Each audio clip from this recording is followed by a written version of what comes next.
Start करेंगे 7th question से। First 6 question हमने लास्ट टाइम किए थे। सो 7th क्वेश्चन है Kp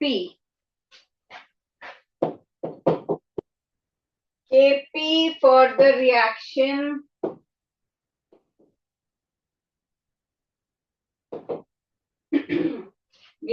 है 2NOCl is in equilibrium with 2NO plus Cl2 at 500 kelvin और Kp की वैल्यू गिवन है 1.8 10⁻⁻²। Kc की वैल्यू आपको निकालनी है। तो Kp गिवन है और Kc आपको निकालना है। Kp और Kc के बीच में रिलेशनशिप पता है? Kp और Kc, Kp is equal to Kc RT raised to power delta n। ठीक है, यहां है K है, Kp की वैल्यू कांस्टेंट प्रेशर पे ये दिया है 1.8 10⁻⁻²।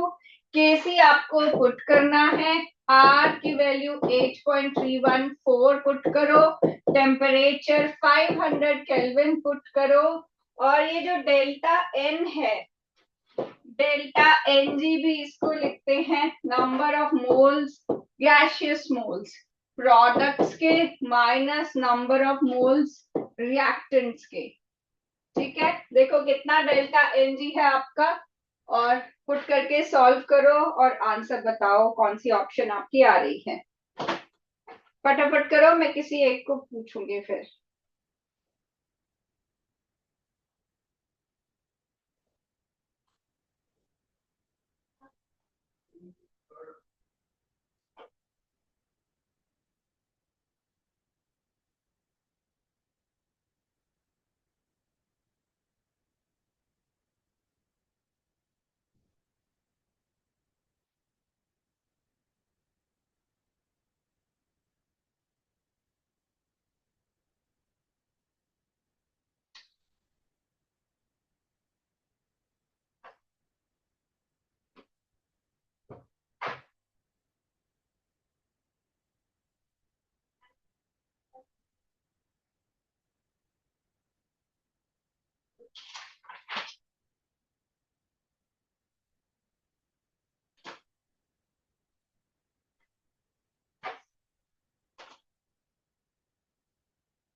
बेटा आपको स्क्रीन क्लियर दिख रही है? किसी ने बोला तो नहीं मुझे। अपना माइक अनम्यूट करके मुझे बताओगे? Is the screen clearly visible to you? Board पे जो लिखा है वो विजिबल है प्रॉपरली या ब्लर तो नहीं?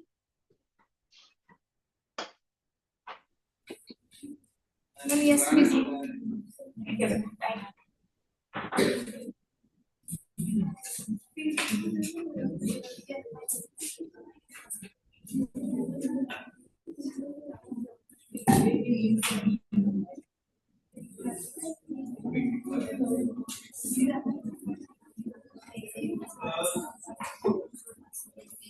डेल्टा एन कितना आपने कैलकुलेट किया इसमें?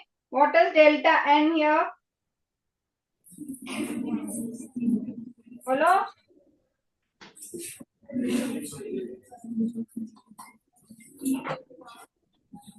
नहीं आता? डेल्टा एन कैसे कैलकुलेट करते हैं?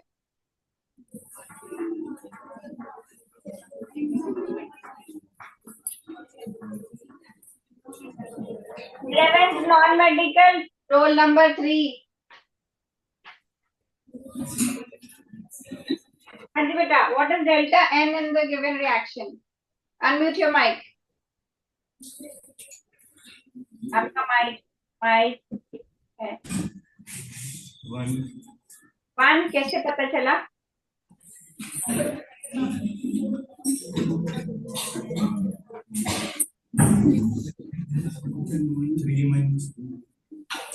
थ्री माइनस टू, 3 कहाँ पर है? 3 माइनस टू तो 1 होता है, लेकिन यहाँ पर 3 माइनस टू किया क्यों?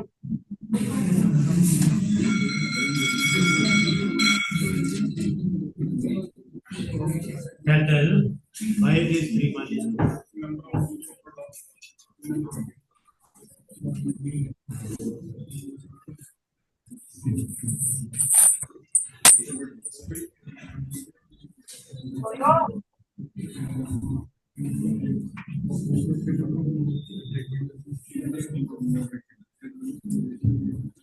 जिसको पता है वो डायरेक्टली बता दो.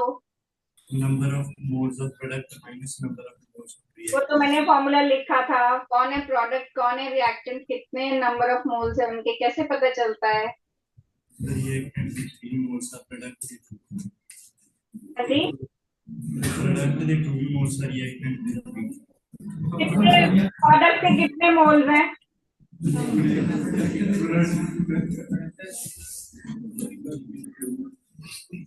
बोलो बेटा.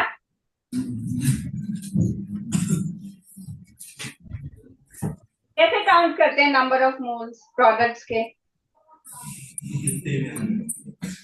हाँ जी क्लियरली बोलो, otherwise come to the mic.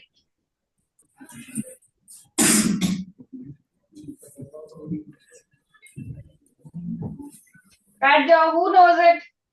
Delta n कैसे कैलकुलेट करते हैं? तो क्लियरली बता भी सके मुझे. बैठ जाओ बेटे, आप बैठ जाओ, कोई बात. हाँ जी, और किसको पता है?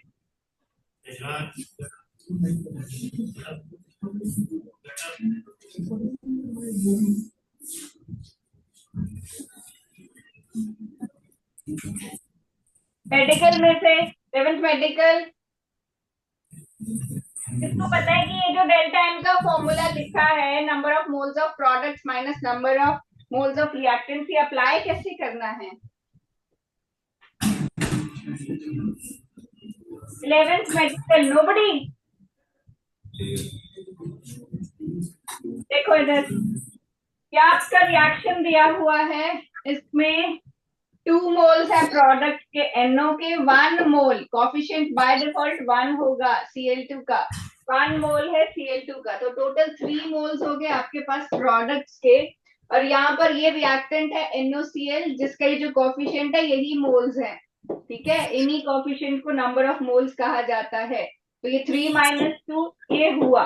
ठीक है, सिर्फ फॉर्मूला पढ़ने से कुछ नहीं होता, उसको अप्लाई भी करना आना चाहिए.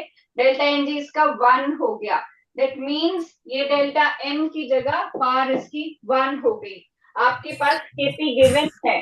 KP is 1.8 into 10⁻⁻².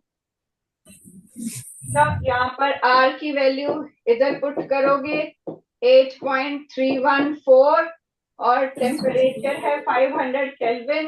इसको सॉल्व करो and get the answer. AC की value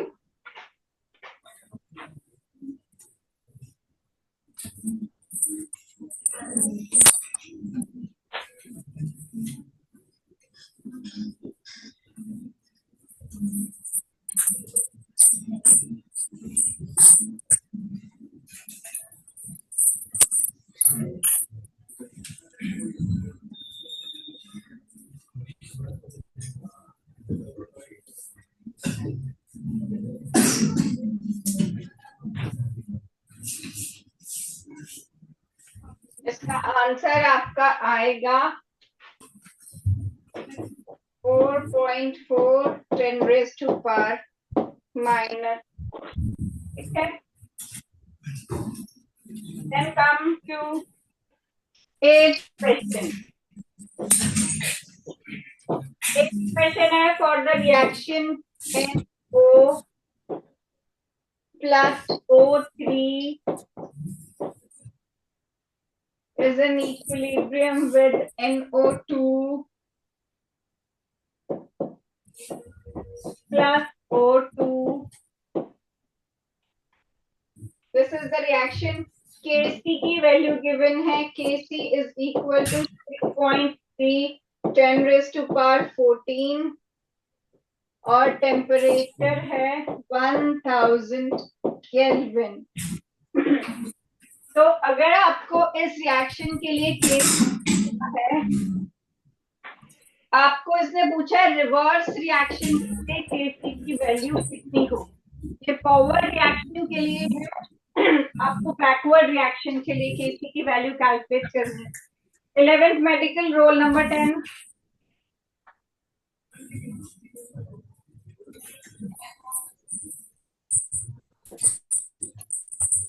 roll number 10 11th medical.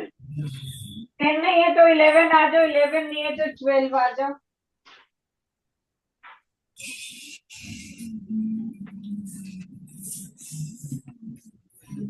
Twelve नहीं है 13 आ जाओ। 11th medical.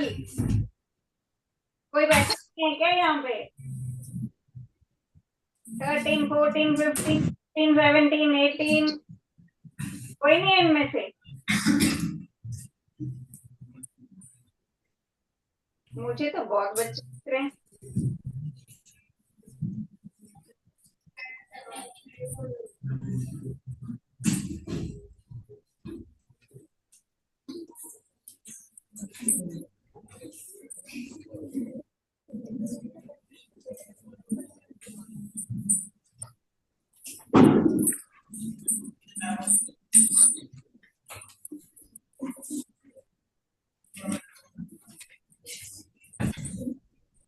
Come forward, come to the mic.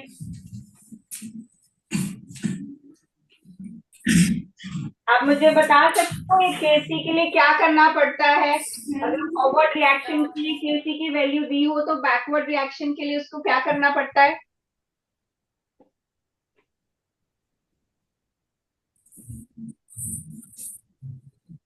बोलो।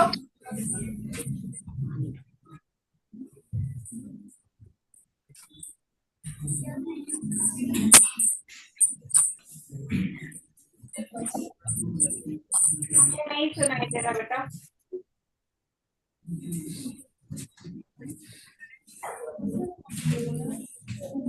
आप कुछ बोल रहे हो? नहीं पता, बैठ जाओ फिर। देखो इधर, अगर आपको Kc फॉरवर्ड रिएक्शन के लिए गिवन है, मान लो ये तो वैल्यू बस आपको पार्स में दी है तो इसमें डरने की जरूरत नहीं है। अगर फॉरवर्ड रिएक्शन के लिए Kc 4 है तो बैकवर्ड रिएक्शन के लिए Kc 1/4 हो जाता है। जो भी की वैल्यू हो उसको 1 से डिवाइड कर दोगे तो वो बैकवर्ड रिएक्शन के लिए हो जाएगा। अगर कोई रिएक्शन है, जैसे आपके पास अगर ये A plus D या is an equilibrium with C plus D, इसके लिए मैं कह रही हूँ कि Kc अगर यहाँ 4 है तो बैकवर्ड रिएक्शन के लिए जो Kc होगा वो 1/4 हो जाएगा। सपोज आप इस रिएक्शन को 2 से मल्टीप्लाई कर देते हो, ठीक है, पूरी रिएक्शन को 2 से मल्टीप्लाई कर देते हो, तब क्या फर्क पड़ेगा? अगर पहले Kc 4 था, फॉरवर्ड के लिए 4 था, 2 से मल्टीप्लाई कर दोगे तो जितने से भी मल्टीप्लाई किया वो उसकी पार बन जाएगी। 2 से मल्टीप्लाई किया तो वो उसकी पार बन गई। अगर सपोज आप इसको 3 से मल्टीप्लाई करते हो, ठीक है, तो ये Kc की वैल्यू की पार बन जाएगी। जिस भी नंबर से उसको मल्टीप्लाई करते हो तो वो उसकी पार बन जाएगी। ठीक है, सपोज यही रिएक्शन में A plus B gives C plus D, अगर मैंने इसको हाफ कर दिया सारे रिएक्शन को, तो मतलब हाफ से मल्टीप्लाई कर दिया, ऐसा भी बोल सकते हो। तो जो भी K की वैल्यू है वो रेज़ टू पावर 1/2 हो जाएगी। ठीक है, हाफ किया तो रेज़ टू पावर 1/2 हो जाएगी। ठीक है, तो यही चीज, ये 3 एप्लीकेशंस हैं इसकी कि केसी की वैल्यू पे क्या फर्क पड़ेगा अगर आप फॉरवर्ड रिएक्शन के लिए केसी दिया हुआ है तो बैकवर्ड रिएक्शन के लिए उसको इन्वर्स कर देना है, 1 से डिवाइड कर देना है, ठीक है। और अगर किसी नंबर से मल्टीप्लाई किया है रिएक्शन को तो नया केसी जो होगा, जिस भी नंबर से मल्टीप्लाई किया वो उसकी पार बन जाएगी, ठीक है। तो यहाँ पर केसी आपको गिवन है फॉरवर्ड के लिए, तो 1/this will be the KC for inverse reaction. Solve आप इसको खुद करते रहना, ठीक है। Come to next question, 9th question. 9th question है why are pure solids and liquids not included in equilibrium constant expressions? 11th non-medical, first bench, center row, and Gita. Can you give me the answer for this? Pure solid और liquids क्यों equilibrium constant में हम include नहीं करते?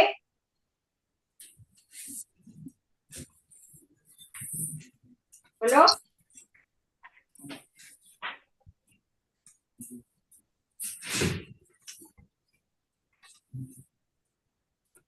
वहां से ढूंढ के नहीं मिलेगा, तुम्हें तो क्वेश्चन भी नहीं पता कौन सा, वैसे मैंने लिखा 9।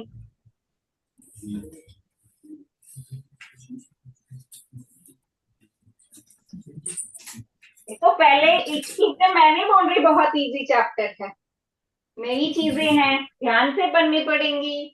नहीं पढ़ी है अभी सुन लो ध्यान से, जो क्वेश्चन करवा रही हूँ हर क्वेश्चन में एक कॉन्सेप्ट है, ध्यान से सुनो। पिछले क्वेश्चन में मैंने 3 चीजें बताई, पूछी तो एक ही थी, तो क्वेश्चंस के फॉर्म में, क्योंकि आप अगर सीधा सीधा पढ़ भी लोगे आपको अप्लाई करना नहीं आएगा अदरवाइज।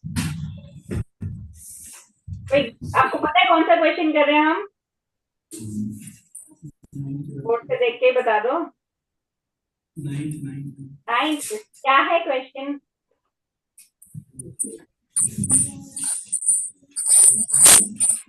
क्वेश्चन समझ आया? कोई बात नहीं, क्वेश्चन समझ आया क्या? असाइनमेंट ही नहीं है। Oh god that's great, I mean god is great, तुम नहीं। चलो अब ढूंढो 9th क्वेश्चन।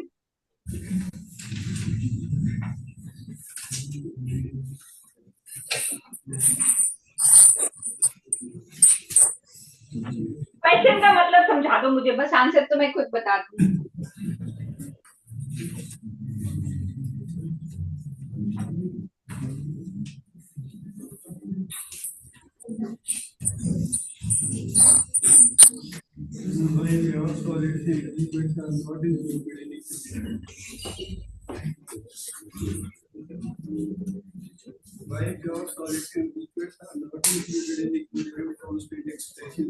पढ़ तो लिया क्वेश्चन मैंने भी, आपको इसका मतलब समझ आया, पूछना क्या चाहता है ये?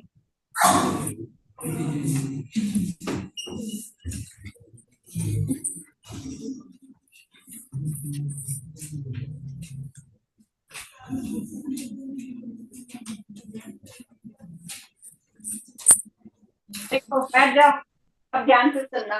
जैसे कोई रिएक्शन होता है ना, अगर कार्बन है, कार्बन या ऑक्सीजन, ये बन गया कार्बन डाइऑक्साइड, ठीक है बेटा। तो जब आप केपीकेसी लिखते हो ना इसके लिए, तो आप केसी के लिए इसको नहीं लेते, आप केसी के लिए लिख दोगे concentration of product upon concentration of oxygen, ये रिएक्टेंट सी नहीं लेते क्योंकि सी सॉलिड है। वैसे ही केपी में तो वैसे ही गैसेस ली जाती हैं, तो ये PCO2 और ये PO2 बन जाता है, ठीक है। सॉलिड को नहीं लिया, तो यहाँ पर यही पूछना चाहता है कि सॉलिड को क्यों नहीं आप लेते हो। तो देखो इक्विलिब्रियम में जब कोई रिएक्शन है तो उसमें हम ये लेते हैं कि डायनामिक नेचर है, हम इक्विलिब्रियम की एक्सटेंट ऑफ रिएक्शन निकाल रहे हैं, जो भी रिएक्शन चल रहा है। लेकिन ये कहता कि जो सॉलिड है उसकी कंसंट्रेशन यूनिटी रहती है, वो इफेक्टिवली पार्टिसिपेट, मतलब पार्टिसिपेट उसकी कोई चेंज नहीं आता है कंसंट्रेशन में, जिसकी वजह से हम उसको कंसिडर ही नहीं करते हैं, हम उसकी कंसंट्रेशन को यूनिटी 1 के इक्वल लेते हैं, सॉलिड की कंसंट्रेशन को प्योर सॉलिड या प्योर लिक्विड उसकी कंसंट्रेशन को यूनिटी ले, ठीक है। तो हमारा आंसर होगा सेकंड वाला, क्योंकि हम जो ये कंसंट्रेशन वर्ड यूज करते हैं ना, पहले इनको एक्टिविटी बोला जाता था, एक्टिविटी कोएफिशिएंट जो कंसंट्रेशन है, ठीक है। तो ये आ जाएगा कि देयर एक्टिविटी इज कांस्टेंट, ठीक है। Next is for the reaction, 10th question पे आओ। For the reaction 2N2 plus O2 gives 2N2O, ठीक है। इसमें Kc की वैल्यू है 2.0 10⁻⁻37। आपको एक रिएक्शन गिवन है और आपको Kc की वैल्यू गिवन है। तो इक्विलिब्रियम मिक्सचर में ये आपसे पूछ रहा है कि क्या होगा, क्या ज्यादातर प्रोडक्ट्स होंगे, क्या ज्यादातर इक्वल रिएक्टेंट्स और प्रोडक्ट्स इक्वल होंगे, या फिर मोस्टली रिएक्टेंट्स होंगे, या फिर सिर्फ N2O होगा जो कि एक प्रोडक्ट है। तो कौन मुझे बताएगा कैसे पता करते हैं कि क्या इस केसी से कैसे पता चलता है कि रिएक्शन किस एक्सटेंट तक हो चुका है। 11th मेडिकल गर्ल्स में से कोई?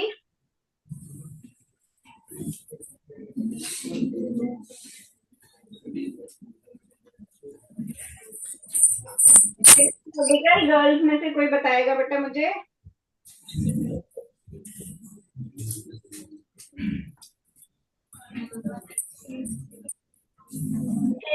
वैल्यू से कैसे बताया जा सकता है कि रिएक्शन किस एक्सटेंट तक हो चुका है?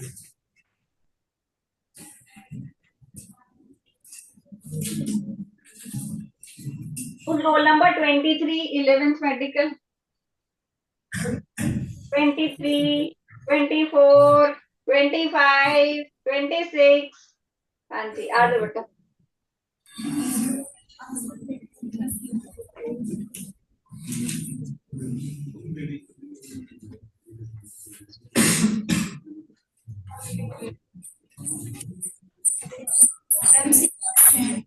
हाँ जी, आप आंसर बता रहे हो मुझे या एक्सप्लेन कर रहे हो कि केसी से वैल्यू से कैसे?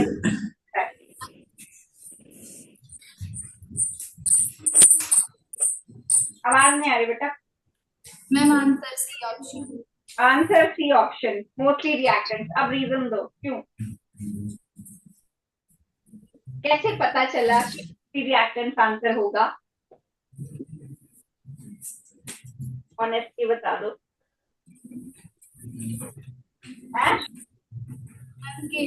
रेडियो प्रोडक्ट्स ने केसी मुझे नहीं पता चला बेटा, क्या बोला? केसी प्रोडक्ट की कंसंट्रेशन दे प्रोपोर्शनल प्रोपोर्शनल है तो प्रोडक्ट, तो आपने तो सी में मोस्टली रिएक्टेंट्स बोला, तो आप तो ये बोल रहे हो कि रिएक्टेंट बनेंगे, तो क्यों बनेंगे ये पूछ रही हूँ मैं। तो कैसे अगर प्रोडक्ट से, हाँ जी बोलो।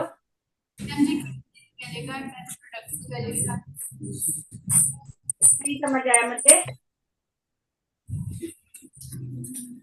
मैम केसी की वैल्यू घट होगी तो मैम प्रोडक्ट्स की वैल्यू घट होगी, रिएक्टिव ज्यादा होगी।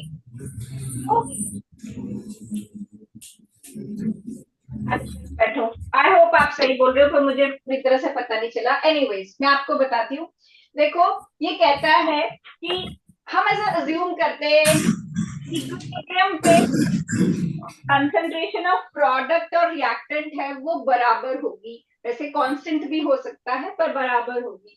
तो अगर वैसे केसी की वैल्यू 1 आती है, हम उसको इक्विलिब्रियम पे कंसिडर करते हैं कि that reaction has reached equilibrium.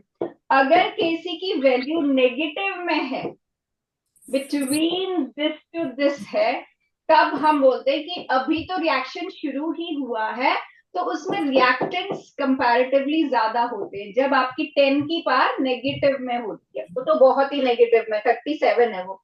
और अगर आपकी पार 10 के पॉजिटिव में आ जाती है तो हम ये कहते हैं कि इक्विलिब्रियम तो रीच हो चुका है।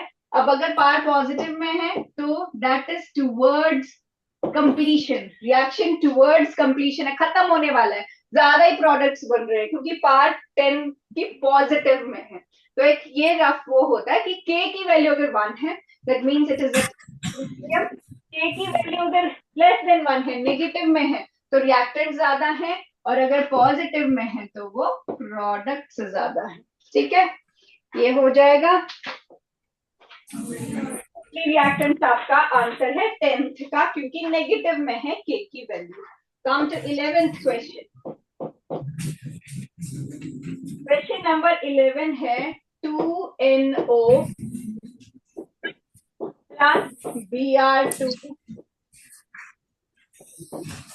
that is in equilibrium with 2NOR। इसमें कितना 0.0518 मोल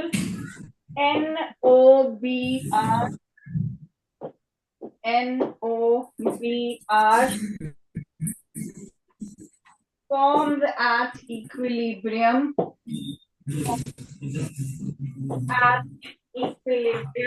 which statement is correct? Reaction आपको गिवन है, आपको बताया है कितने NOBr इक्विलिब्रियम पे फॉर्म हुआ है, आपको बताना है स्टेटमेंट इज करेक्ट।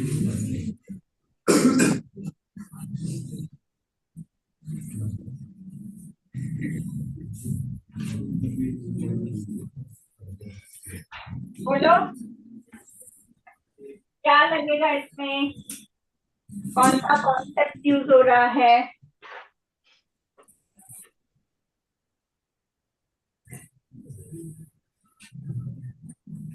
उस roll number 11 non medical, roll number 11 non medical, 11 12 13 14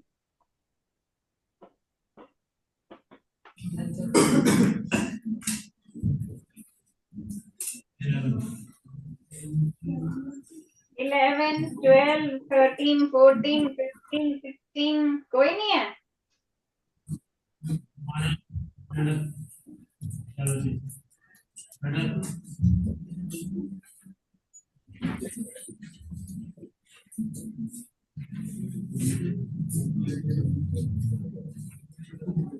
B option,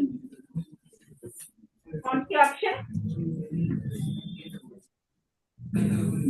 for apple, B for ball, C for cat, D for doll. B सही। B फॉर बॉल क्लियरली नहीं सुनता बेटा, इसलिए पूछ। अब मुझे रीजन बता दो अपनी, जो भी ऑप्शन आपने चूज किया, क्या कौन सा कॉन्सेप्ट इसमें यूज हो रहा है, बस वो बता दो। कॉन्सेप्ट मैं समझा दूंगी, आप मुझे बस कॉन्सेप्ट बता दो, कैसे पता चल रहा है कि क्या हो रहा है, कौन डिक्रीज कर रहा है कौन इंक्रीज कर रहा है।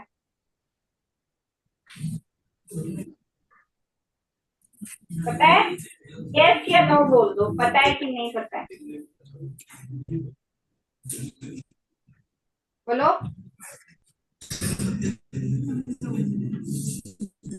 बैठो फिर, अब सुनो मेरी बात, ध्यान से सुनना।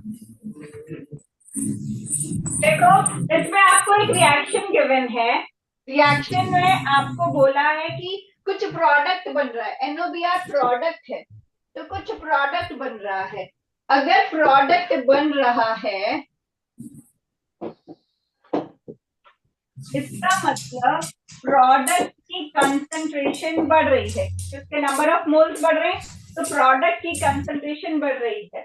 अगर प्रोडक्ट की कंसंट्रेशन बढ़ेगी तो इक्विलिब्रियम जो है वो डिस्टर्ब होगा, और अगर इक्विलिब्रियम डिस्टर्ब होगा तो जब भी इक्विलिब्रियम डिस्टर्ब होता है ली-चैटले प्रिंसिपल लगता है, और ली-चैटले प्रिंसिपल कहता है कि कोई भी चीज अगर इक्विलिब्रियम को डिस्टर्ब करेगी तो इक्विलिब्रियम उसके इफेक्ट उसको अनडू करेगा। जो भी चीज इक्विलिब्रियम के साथ होगी, इक्विलिब्रियम उसका उल्टा करेगा ताकि वो वापस उस इफेक्ट को खत्म करके फिर से इक्विलिब्रियम रीस्टैब्लिश कर सके। तो यहाँ पर क्या किया कि NOBR की कंसंट्रेशन बढ़ा दी। तो अगर इस साइड कंसंट्रेशन बढ़ गई, ये इसके इक्वल होने के लिए बैकवर्ड डायरेक्शन में जाएगा कि मैं थोड़ा सा अपना रिएक्टेंट साइड पुट कर देता हूँ ताकि फिर से बैलेंस हो जाए। जैसे आप तराजू में चीजें तोलते हो, अगर दो चीजें तोल रहे हो बराबर करनी है, एक तरफ अगर ज्यादा है वो नीचे हो जाएगा, तो जो ज्यादा है वहां से उठा के आप कम वाली साइड डाल देते हो।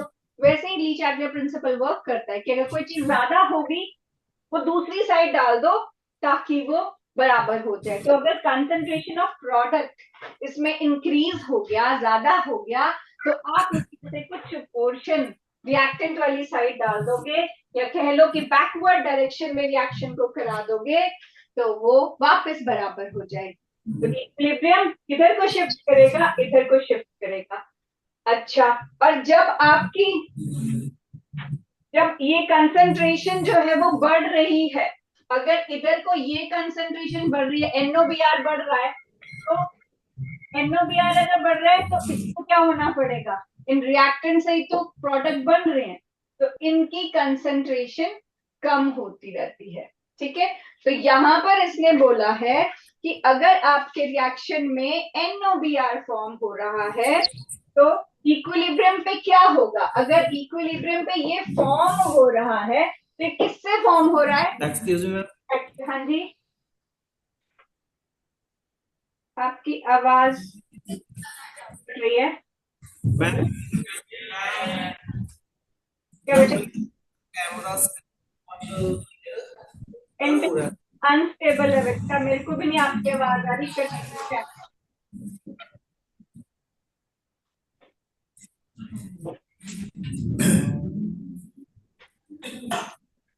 इंटरनेट थोड़ा अनस्टेबल है, मुझे भी आपकी आवाज नहीं आ रही है। आप फिर से बोलोगे, क्या बोला?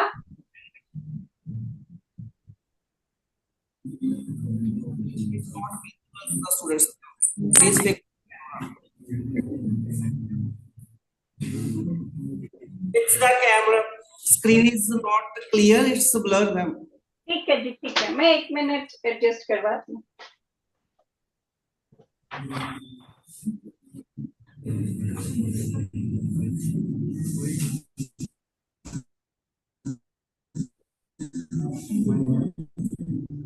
अरे नॉट से बोले जा रहा है। ये सारे वही क्वेश्चन है जो नेक्स्ट डे की गई थी।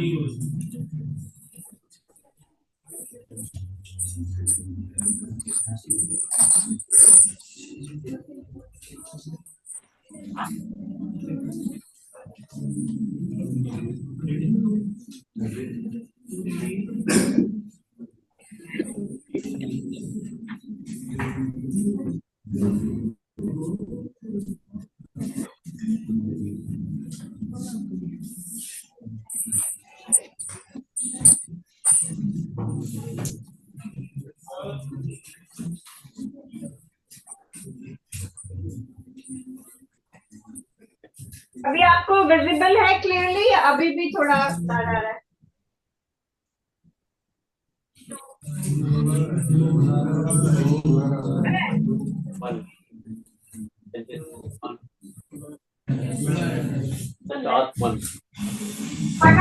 Come forward and tell me. One of you come. वो तो केवल लैग हो रहा है, पहले से ही हो, पर इनको मेरी स्क्रीन पहले इनका है ना। अब क्लियर आ रहा है? ब्लर है, ब्लर है।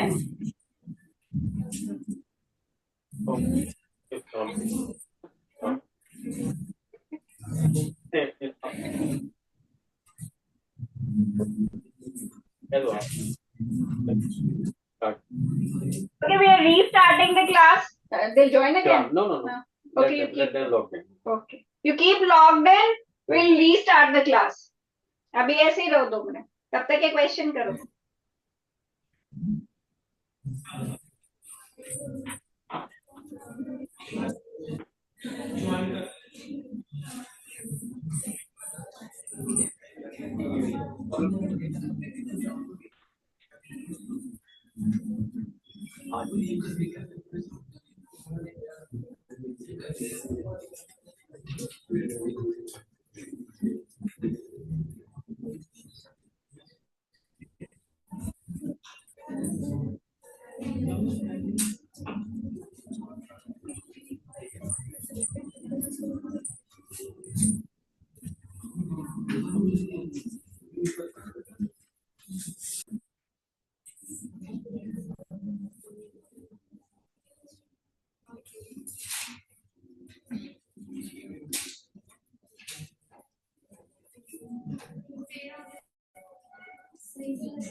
Is it clearer now? या अभी भी ब्लर है? One of you please come forward and tell me. ऐसे मुझे पता नहीं चलेगा आपकी आवाज Just let clear them नहीं आ रही। raise hand.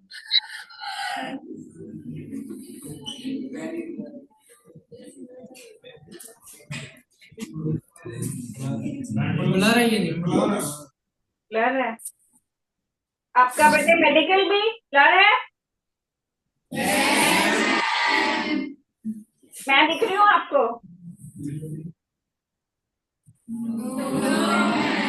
मैं भी नहीं दिख रही।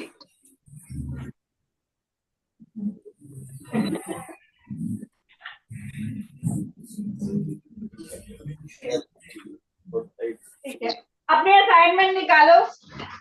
जो थ्योरेटिकल क्वेश्चन है हम थ्योरेटिकल क्वेश्चन डिस्कस कर लेते हैं जब तक बाकी ठीक होता है। Let's discuss the theoretical questions.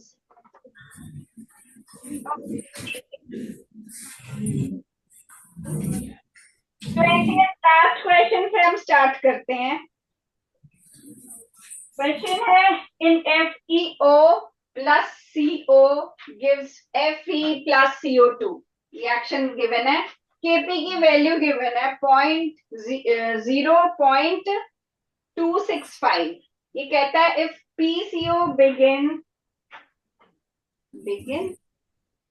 greater than CO2 नहीं होना चाहिए रिएक्शन स्टेप।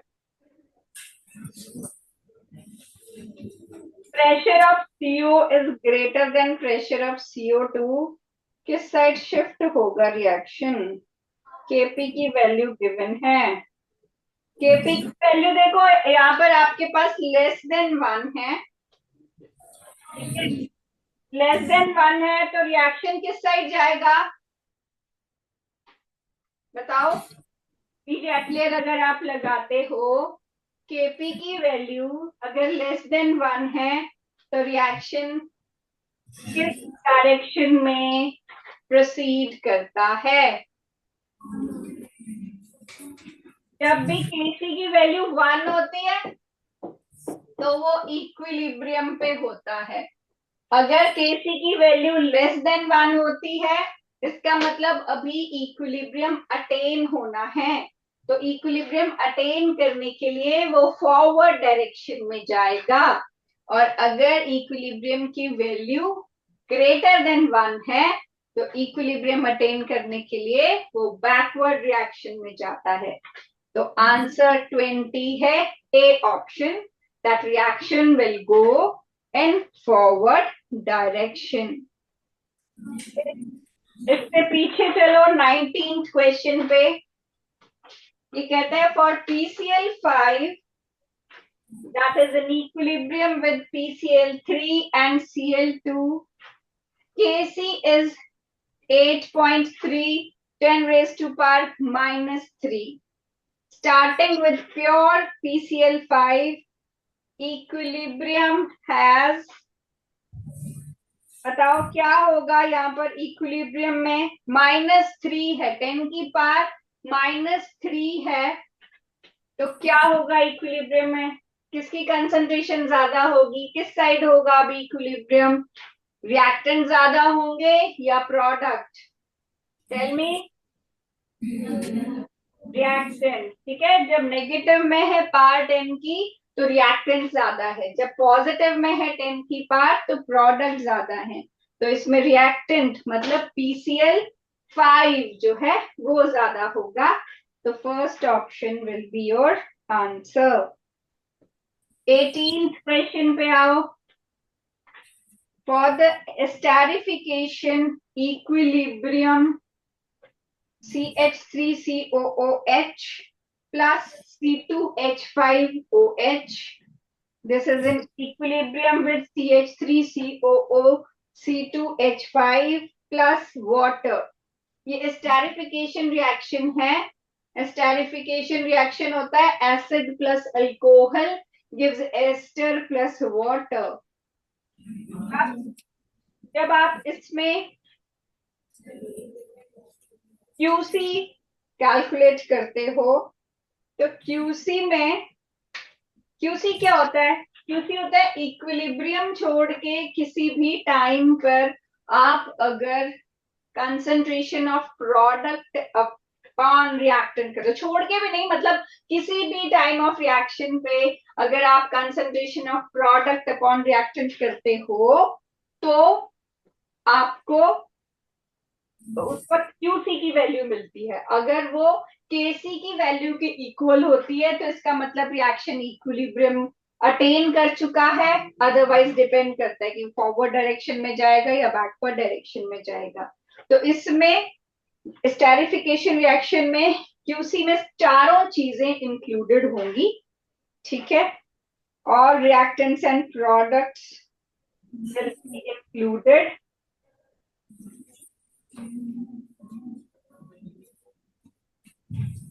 ठीक है, all species including water, C will be the option. फिर आता है आपका 17th क्वेश्चन। 17th क्वेश्चन में देखो ये कहता है for the reaction C2H6 which is in equilibrium with C2H4 plus H2, Kp की वैल्यू गिवन है 0.04, placing C2H6 at 4 atmosphere gives equilibrium PCH2. अच्छा, एक बार चेक करो, अभी जो बोर्ड पे लिखा है आपको दिख रहा है? Raise your hands if you can see this. Visible है? Yes, okay.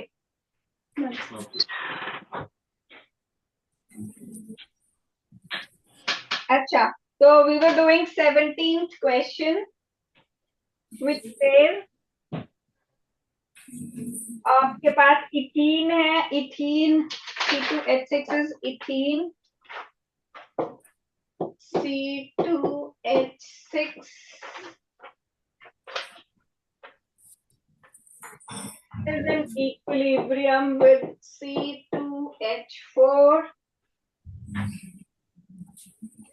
plus H, and the value of placing C2H4 at 4 atmosphere. So Kp की वैल्यू गिवन है, Kp is 0.04 and placing C2H4 at 4 atmosphere. अगर C2H4 को 4 atmosphere पे आप put करोगे तो reaction किस साइड जाएगा बताओ? You have Kp की वैल्यू लेस देन 1 है वैसे, लेकिन आप प्रेशर इंक्रीज कर रहे हो, प्रेशर इंक्रीज कर रहे हो तो if you're placing C2H6 at 4 atmosphere gives equilibrium P C2H6 is no less than 0 नहीं है, less than 1 है ना, greater than तो 0 है।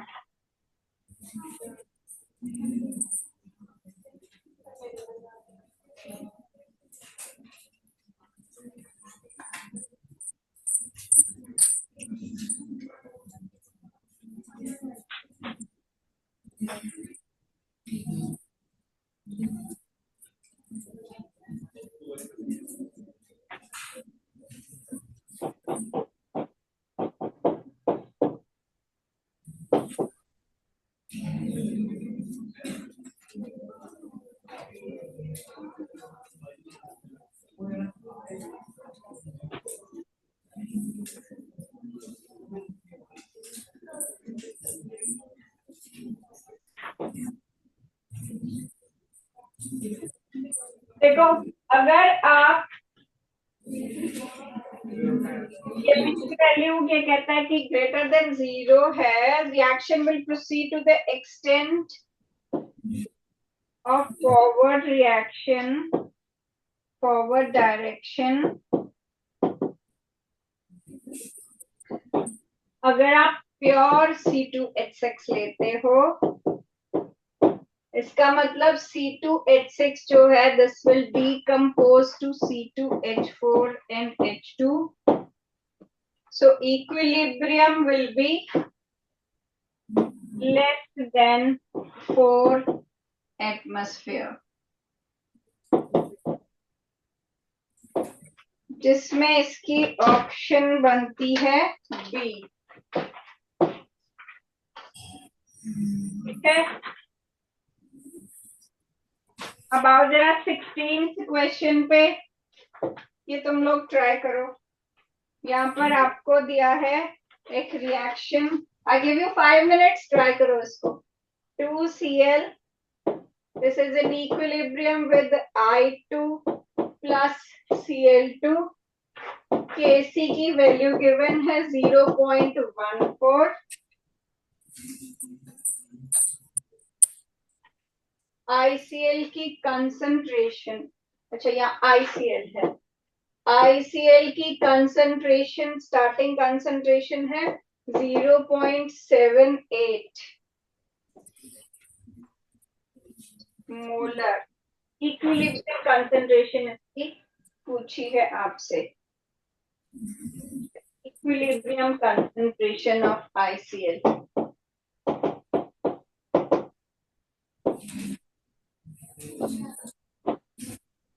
ट्राई करो।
ये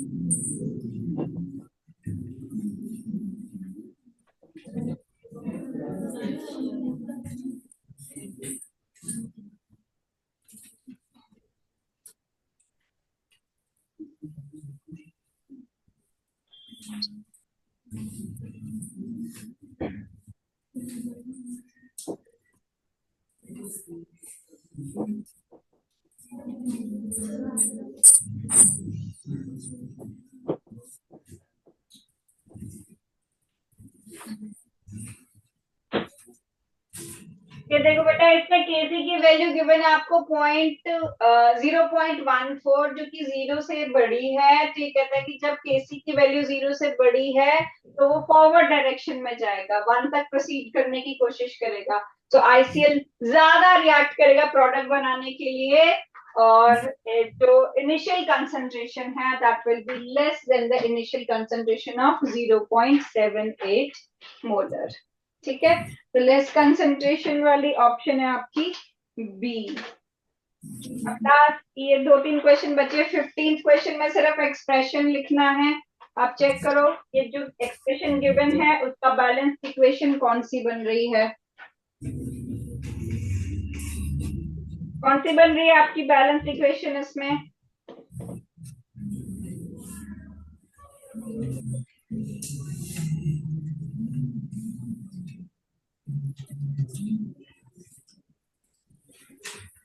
बोलो।